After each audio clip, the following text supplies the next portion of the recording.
Entrevista a la carta, en diálogo directo con los protagonistas de los hechos. Nos acompaña a esta hora Ricardo Márquez, experto en seguridad. Ricardo, ¿cómo está? Muy buenas tardes. Buenas tardes, María Fernanda. Un gusto, como siempre, saludarles. Ricardo, entiendo que usted es experto en temas de seguridad, en temas de delincuencia organizada, y usted es de México, ¿verdad? Así es. Bueno, un país que ha sufrido muchísimo el embate de las consecuencias del narcotráfico. Nosotros hemos vivido últimamente hechos que han sido muy similares a lo que sucede justamente o lo que ha sucedido por años en México. Una imagen que usted debe haber visto ya, que recorrió el mundo entero, de dos hombres colgados de un puente peatonal. Se dice, según la policía y las primeras investigaciones, que esto sería la consecuencia de una gran incautación de droga que se dio hace pocos días en el país. Pero son situaciones que aterran y que preocupan. ¿Usted cómo ve la influencia de justamente esas bandas organizadas del narcotráfico que están liderando las cárceles en el país y también el terror en las calles ecuatorianas? Bueno, para cualquier país y para los ciudadanos de cualquier país es preocupante el crecimiento de la influencia y de la participación del crimen organizado en las distintas actividades de la sociedad. Y particularmente cuando éstas se manifiestan de manera abierta, y que muestra que no tienen temor ante la acción de la autoridad, no tienen temor en que abiertamente la sociedad y la autoridad se dé cuenta que el crimen organizado son los autores de estos crímenes violentos. Es un momento preocupante para cualquier sociedad. En este caso, para Ecuador, debe ser. Desde hace años que en Ecuador viene una tendencia a la alza en la violencia letal y una tendencia a la alza en la participación del crimen organizado. Es preocupante, sobre todo ante, digamos, la imposibilidad por parte de las fuerzas del orden, por parte de la autoridad, para poder contener este creciente protagonismo del crimen organizado y de la violencia que se ejerce no solamente entre ellos, sino también en parte en contra de la sociedad misma. Pero esta evidente presencia del narcotráfico internacional en el país demuestra que existe una falla de seguridad nacional. Oh, claramente sí. Claramente en el caso de Ecuador, en otras naciones también, pero no es el único caso, pero vamos, para hablar específicamente del caso de Ecuador, es una falla de las capacidades estatales para poder contener las actividades del crimen organizado. Sorprende que les sorprenda el crecimiento de las actividades del crimen organizado, sobre todo en los últimos años. Al inicio de la pandemia, la administración Trump tomó la decisión de reforzar sus capacidades tanto en el Atlántico como en el Pacífico, precisamente para prever que aprovechando la pandemia, el crimen organizado incrementara o tuviera mayores libertades para poder traficar de drogas al mercado más importante, uno de los más importantes de consumo de drogas, es el mercado norteamericano. Uh-huh. Entonces reforzó la presencia tanto por mar como por aire del Comando Sur. Esto, claramente, la implicación era absolutamente lógica y sigue siendo absolutamente lógica. Significaba que las organizaciones del crimen organizado iban a tener que privilegiar el traslado por tierra de las drogas, en este caso de la cocaína, y desde luego aprovechando el tránsito de los caminos de Ecuador. Sorprende que la autoridad no estuviera preparado para eso. Y esto claramente, entre otros factores, no es el único, pero claramente es un factor que ha sido importante en el incremento de las disputas territoriales y por las zonas de trasiego de la droga en Ecuador y en otros países de Centroamérica y de América Central y desde luego de México también. Pero ahora, por ejemplo, este nivel de incautación de droga que se ha detectado ahora aquí en el Ecuador en los últimos meses, en los últimos días incluso, recién una incautación de 7 toneladas de droga que se registró. ¿Esto podría ser también un detonante para la violencia en las calles, obviamente con el trabajo del narcotráfico? No, por supuesto, es muy preocupante, no solamente porque hay distintos grupos, así como hay distintos grupos que exportan la cocaína, digamos, de Perú hacia Estados Unidos, tienen que pasar por Ecuador. Ahí hay distintos grupos ecuatorianos que pueden estar asociados con distintos grupos en Perú o en Colombia. Y claramente se van a disputar las zonas de trasiego, los caminos, las zonas de trasiego, pero también se van a disputar el mercado interno. Una de las consecuencias de mayor presencia del crimen organizado en los países es no solamente que se utilizan como plataformas para exportar drogas al mercado norteamericano, sino también las organizaciones del crimen organizado aprovechan para desarrollar los mercados locales. Es decir, una de las consecuencias es el incremento del consumo de drogas local y también el incremento de los delitos locales. Ahora, este tipo de acciones del narcotráfico que no las habíamos visto nunca en el país, este tipo de violencia, de asesinar gente, de colgarlas en un puente peatonal, en una avenida tan transitada como es aquella a la entrada de Durán, ¿está enviando el narcotráfico un mensaje a quién? ¿A los ciudadanos? ¿Al gobierno? Es a los dos, a los ciudadanos, a la autoridad, pero sobre todo en estas etapas son mensajes hacia grupos, hacia otros grupos que disputan el control territorial y el control de las rutas de acceso. Pero claramente también es un mensaje para la autoridad y para la ciudadanía. Es muy preocupante digamos, incremento, esta alza en los signos y en los indicios del fortalecimiento del crimen organizado y estas muestras para intimidar no solamente a los grupos rivales, sino también a la autoridad y a la ciudadanía.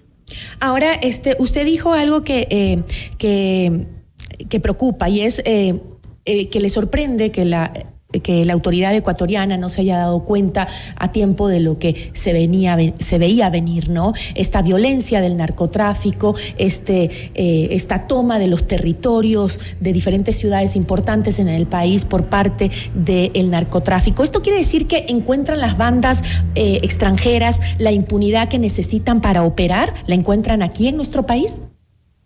Eso quiere decir que hay bandas digamos, de grupos criminales locales que pueden estar asociados con grupos criminales, con bandas criminales transnacionales para, en el caso específico del narcotráfico, para el trasiego de drogas ilegales, pero también para apropiarse de los mercados ilegales locales. Es decir, todos los países tienen un mercados criminales y progresivamente el crimen organizado se va apropiando de esos mercados ilegales, como cuáles, como el mercado de la extorsión, como el mercado del robo de vehículos, como el mercado de mercancías ilegales que son robadas y que después son comercializadas en mercados informales.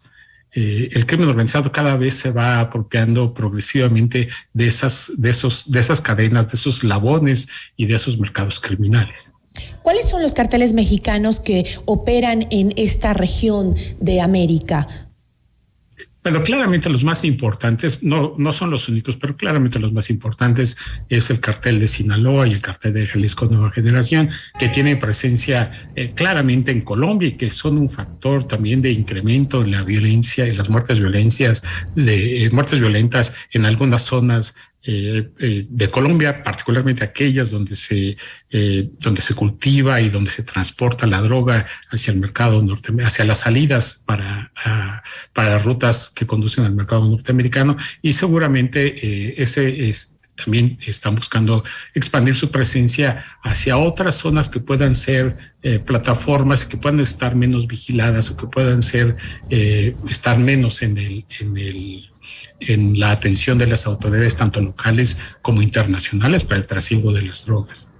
Ahora, ¿cómo ve usted esta relación de lo que sucede en las calles con estos carteles que usted acaba de mencionar? Estos dos carteles mexicanos que son muy populares sobre todo por su nivel de violencia, por esa forma tan sanguinaria de actuar contra sus enemigos y también actuar en contra de los mismos gobiernos, ¿no? De las mismas autoridades. El cartel de Jalisco Nueva Generación, el cartel de Sinaloa.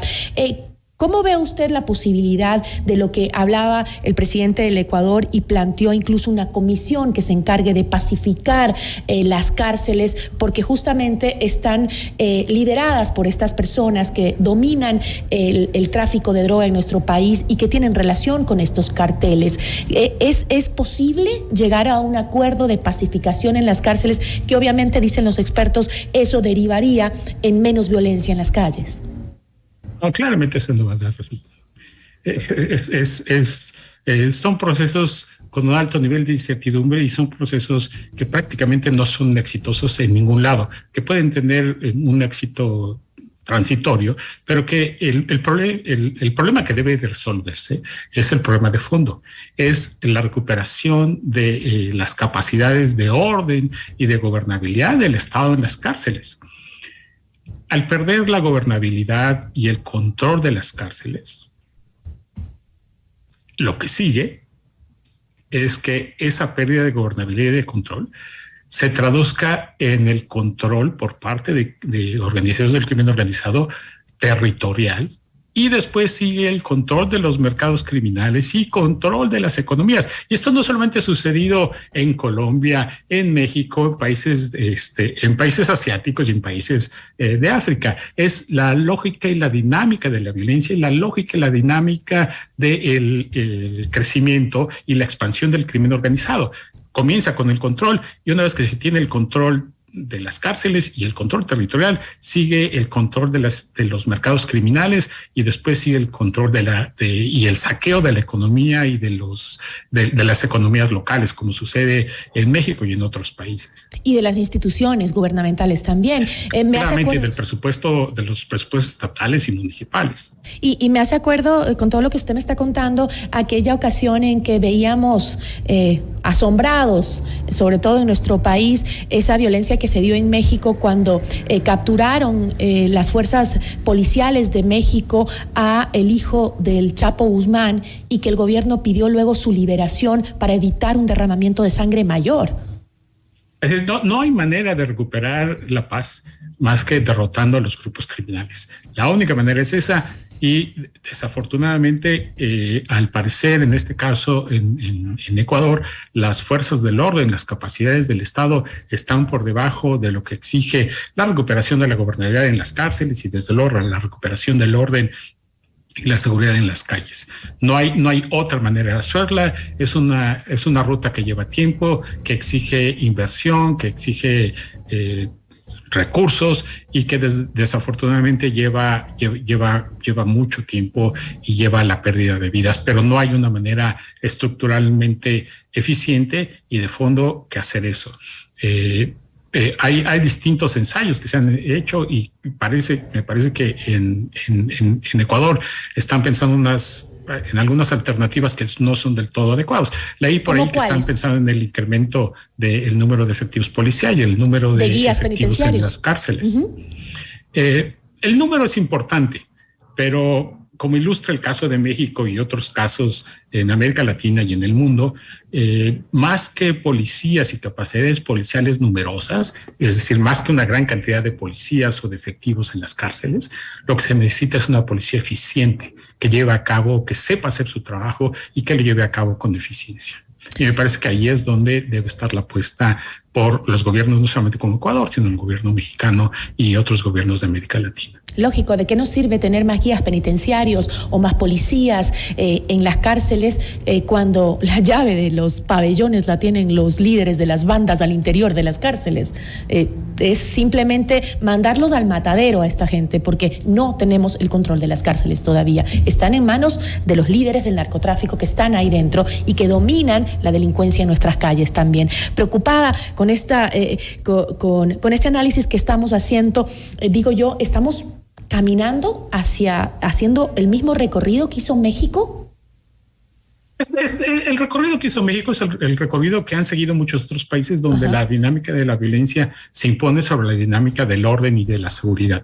Entonces, digamos, más allá de los países, esta es una ruta que ha seguido Colombia, han seguido otros países de América Latina y otros países de África. Así pasa. Si la autoridad no tiene la capacidad para poder controlar a la delincuencia, para poder hacer prevalecer el orden y la ley, la dinámica de la violencia es expandirse hasta donde la autoridad lo deje o hasta donde la sociedad le permita, y el siguiente paso ya no es solamente controlar las rutas de trasiego de las drogas y de mercancías ilegales, sino también extraer rentas de la población, someterla a cobro de piso, a las extorsiones. A las llamadas vacunas. Y controlar los mercados criminales. Por ejemplo, en África, en países de Sudamérica, controlan hasta la distribución de las medicinas y distribuyen medicinas falsas, deciden qué farmacias abren, qué farmacias venden qué medicamentos. Entonces, es realmente una espiral de la violencia, eso que corresponde a la lógica de la expansión de los mercados criminales y de las organizaciones del crimen organizado, independientemente del país donde pueda suceder. ¿Cuáles son las estrategias que tiene que tomar el gobierno entonces para poder frenar esa dinámica en la que ya estamos encarrilados? Bueno, lo que parece lógico no es muy lógico. Como mencionabas, claramente, ¿de qué sirve tener gran cantidad de elementos si quienes tienen las llaves son el crimen organizado? Entonces, por el lado de incrementar el número de elementos está bien. El número es importante, pero más importante es la calidad del desempeño en las labores policiales. Y esto requiere policías bien pagadas, policías bien capacitadas, protocolos, mecanismos y sistemas de información, protocolos de verificación, protocolos de control, etcétera. Es más importante la calidad de la actuación policial que el número de policías que estén en la calle. Y desde luego, tener absolutamente claridad. En Ecuador hay zonas donde el 70% de los homicidios está vinculado a actividades del crimen organizado.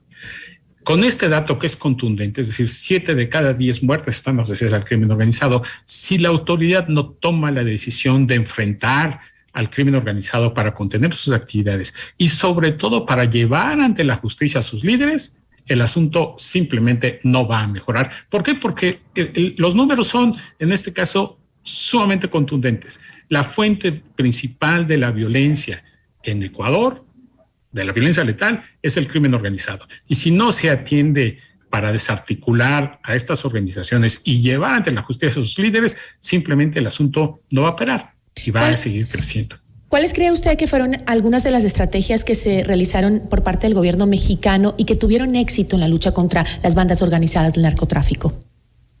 Bueno, hay el descabezamiento de organizaciones y de líderes en México tiene, y en muchas partes del mundo, tiene mala reputación. Porque hay casos en los que la detención de líderes de organizaciones del narcotráfico lleva a la fragmentación de las organizaciones, lleva al enfrentamiento interno y se incrementa la violencia por enfrentamientos de distintas fracciones de una sola organización, entre ellas y con otras organizaciones del crimen organizado. Pero la mayor parte, cuando se analiza con cuidado, es que a la policía no le dieron el tiempo suficiente y la lógica suficiente para poder desarticular a estas organizaciones. Es decir, a la policía lo que se le da es el tiempo para detener al líder y mágicamente los gobernantes piensan que con la detención del líder se va a desarticular la organización. No, la policía necesita tiempo para coordinar sus actividades, para recopilar información de inteligencia, para detener a los líderes, para detener a los lugartenientes y para desarticular la lógica, las cadenas de suministro. Ese es uno de los principales, errores, uno de los principales carencias en el caso mexicano, porque hay casos en los que cuando se llevó a cabo así, claramente se desarticularon organizaciones muy violentas del narcotráfico y la violencia bajó por años hasta que hubo otra que surgió por ahí y se volvió a incrementar la violencia. Pero una cosa que los gobernantes tienen que hacer es fortalecer las capacidades de información de las policías, fortalecer las capacidades de actuación de las policías, dotarla de los recursos suficientes y necesarios, así como de los hombres, y darle tiempo para que haga su trabajo. Hoy día también vemos que las bandas organizadas tienen un armamento bastante sofisticado, no solo que se ha descubierto al interior de las cárceles, que nadie sabe cómo llegaron hasta allá, pero siempre están dotados de armamento bastante sofisticado, de grueso calibre, incluso mucho mejor al que tiene nuestra policía y nuestras fuerzas de seguridad. Un tema sería también trabajar en las fronteras, en conjuntos con los países vecinos, Perú, Colombia, por ejemplo, que ya ha vivido este drama por muchos años, 50 años de guerra con el narcotráfico. Sería bueno también cubrirnos por parte de la frontera para dejar que ese circuito de armas siga generando tanta violencia. Oh, por supuesto, eso es parte de lo que sorprende. Es decir, sorprende que en el caso de las autoridades ecuatorianas, teniendo como vecinos dos de los principales productores de cocaína y donde la violencia es una realidad, digamos, vigente, no hayan tenido el cuidado de fortalecer sus fronteras, fortalecer sus policías y fortalecer sus sistemas de inteligencia y, desde luego, tener un minucioso cuidado con el tema de las cárceles. El tema de las cárceles es un indicador inequívoco de la fortaleza del crimen organizado y es también un indicador inequívoco de que la violencia que se ha vivido en las cárceles ecuatorianas se va a traducir o ya se está traduciendo en la violencia en las calles. Es triste y preocupante el panorama, pero usted dice hay que darle tiempo a la policía para que investigue, para que trabaje no solo en la desarticulación de las bandas, sino con una estrategia mucho más profunda que no permita que esa desarticulación genere otras microbandas que se empiecen a desangrar las ciudades con violencia, ¿no? Pero en ese caso, ¿cómo actuar rápido? ¿Cuál debería ser la acción inmediata en este momento para evitar más derramamiento de sangre e incluso evitar que se siga infundiendo terror en la ciudadanía? Porque este es el primer caso que acabamos de ver a dos hombres colgados en un puente peatonal, que es la típica señal de la violencia extrema, de poderío de las bandas organizadas internacionales. ¿Cómo podemos evitar esa acción? ¿Cómo el gobierno puede evitar que este terror que quieren generar se siga diseminando por todas las ciudades? Cabría esperar que las autoridades, en este caso de Perú, tuvieran identificadas a las bandas que están disputando territorios. Claramente eso se debe a una disputa territorial entre distintas bandas en Ecuador. Cabe esperar que la autoridad tuviera identificado las bandas y sus líderes y quiénes son los lugartenientes. En este caso, habría que ir por las bandas que son más violentas y por sus líderes y progresivamente ir desarticulando las cadenas de suministro que están asociadas a la actuación de estas bandas.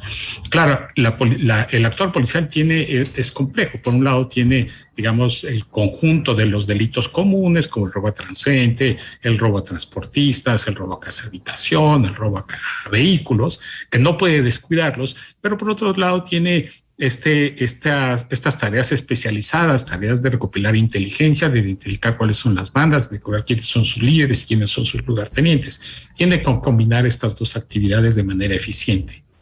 Ahora, ¿cómo logró México que, por ejemplo, siento que en ciertos sectores de Ciudad de México específicamente hay como mucha tranquilidad, mucha libertad para circular sin miedo a robos, violencia o crimen organizado? En cambio, siento que la sensación que tenemos los ecuatorianos es que en cualquier lugar a nosotros se nos puede agarrar con un acto violento, con una acción del crimen organizado, en cualquier parte, porque los hemos visto en centros comerciales de zonas residenciales, de zonas urbanas de clase alta, de clase media, de clase baja, en todas partes, como que están diseminados por todas partes. No hay un lugar seguro, sobre todo en Quito y Guayaquil. Pareciera que no hay un lugar seguro. ¿Cómo logró México justamente establecer zonas en donde sí se siente seguridad?